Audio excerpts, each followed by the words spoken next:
जनता के बीच जा रही हैं, क्या संदेश मिल रहा है, क्या तैयारी चल रही है? नहीं, तैयारी चल रही है। अभी धीरे धीरे तैयारी और तेज सी पकड़ेगी। भारतीय जनता पार्टी ने अभी तक अपना प्रत्याशी घोषित नहीं कर पाए हैं, बता रहे हैं केशव प्रसाद मौर्य की उम्मीद। किस तरीके से चुनाव लड़ने नहीं, कोई ना कोई प्रत्याशी तो आएगा भाजपा की तरफ से। हम अपनी तैयारी कर रहे हैं, भाजपा वाले अपनी तैयारी कर रहे हैं। शाद के प्रत्याशी पर दाव खेलना चाह रहे हैं। सुनने में आया था कि आलू शाद के प्रत्याशी MLC बनने वाले थे, इसके बाद में उनका नाम कटा, तो शाद के मतदाता नाराज हो सकता है। कोई साग के मतदाता नाराज नहीं होगा। आलोक साग जी हमारे समाजवादी पार्टी के मजबूत स्तंभ है मैनपुरी से, और हम सब लोग बहुत ही स्टेबिलिटी के साथ और कोऑर्डिनेशन के साथ काम कर रहे हैं।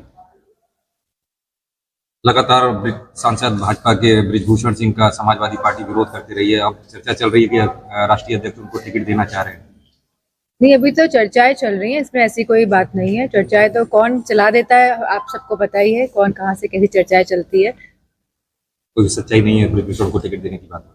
मुझे नहीं लगता इसमें अभी तक कोई सच्चाई है। अच्छा, बीएसपी मायावती के लिए अभी स्टैंड क्लियर नहीं हो पा रहा है कि आपकी पार्टी की बात चल रही है, गठबंधन पे अभी भी जगह है? गठबंधन जो होना था वो मुझे लगता है हो चुका है, क्योंकि गठबंधन की बात पिछले 6 महीने से चल रही है, अलायंस की बात। और अब जाके जब गठबंधन हो गया है, सीट शेयरिंग भी हो गई है, तो इसकी मुझे कम लगती है इस बात में कोई भी वास्तविकता हो। एक नई खबर निकल गया थी कि बता रहे बदायूं से टिकट परिवर्तन हो सकता है। ये तो राष्ट्रीय नेतृत्व के उसमें का सवाल है, क्या वही उम्मीद डिसाइड है? करेंगे। क्या उम्मीद है परिवर्तन? नहीं, मुझे इस बारे में कुछ नहीं पता। मुझे मैनपुरी के बारे में पता है, मैनपुरी की दिल्ली के जानकारी है। मुख्यमंत्री अरविंद केजरीवाल के इस बार लोकसभा चुनाव में उनका कहना है कि इस बार धर्म और अधर्म का युद्ध। लोग मैं समझती हूँ इस बार संविधान को बचाने का युद्ध है, और सभी पार्टियां जो संविधान के पक्ष में हैं, जो स्वतंत्रता के पक्ष में हैं, जो राजनीतिक, सामाजिक और आर्थिक न्याय जो जनता को मिले उसके पक्ष में हैं, वो सब पार्टियां एक साथ आ चुकी है, मजबूती के साथ चुनाव लड़ रही है।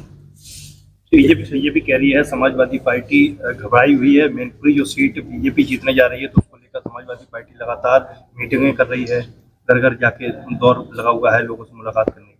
अगर हम लोग घर घर जाके दौरे करते हैं तो भी दिक्कत है, अगर नहीं जाते हैं तो भी दिक्कत है। दिक्कत तो हर बात से है। तो मैं मैनपुरी की जनता से कहना चाहूँगी कि मैं पूरे समर्पित होकर उनकी सेवा करने के लिए समाजवादी पार्टी की प्रत्याशी हूँ, और आप पूरा योगदान दीजिए। अगर भाजपा केशव प्रसाद मौर्य पे दाव खेलती है मैनपुरी लोकसभा सीट के लिए, कितना बड़ा चुनौती मैं समझती हूँ कि चुनौती नहीं होगी, क्योंकि यहाँ की जनता बहुत ही जागरूक जनता है। वो जानती है कि मैनपुरी के लोग जानते हैं कि किसने मैनपुरी में सबसे ज्यादा काम कराया है, और किसके शासन में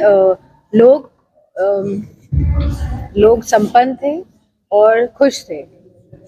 हम एजेंसियां सर्वे कर रही हैं। अभी हाल में सर्वे आया तो हम चैनल चला रहे हैं कि एनडीए को 75%। जिन पार्टियों के पास बहुत सारे पैसे हैं, तो वो लोग इस तरह के सर्वे कराते रहते हैं, और आप जैसे जानते हैं मीडिया भी किसका है।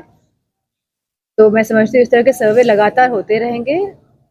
संवैधानिक संस्थाओं को जैसे लगातार आप बोलती रही, चुनाव में इनका दुरुपयोग होता है, इस बार भी अगर होता है तो आपकी क्या तैयारी है और किस तरह से निकलेंगे?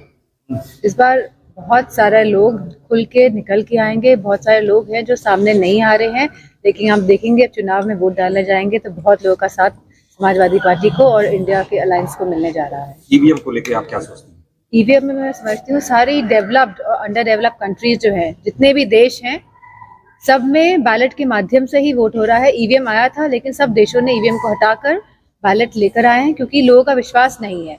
बात ये नहीं है कि मशीन सही है या गलत है, बात है कि लोगों का विश्वास किस चीज़ में है। अगर लोगों का विश्वास बैलेट पेपर में ज़्यादा है तो मैं समझती हूँ कि सरकार को बैलेट पेपर के माध्यम से ही आने वाले चुनाव कराने चाहिए। चुनाव आयोग का इस्तीफा और सीजीआई को इस पूरी टीम से बाहर रखने का, इसको कैसे देखते हैं? बस, thank you. I think I am done.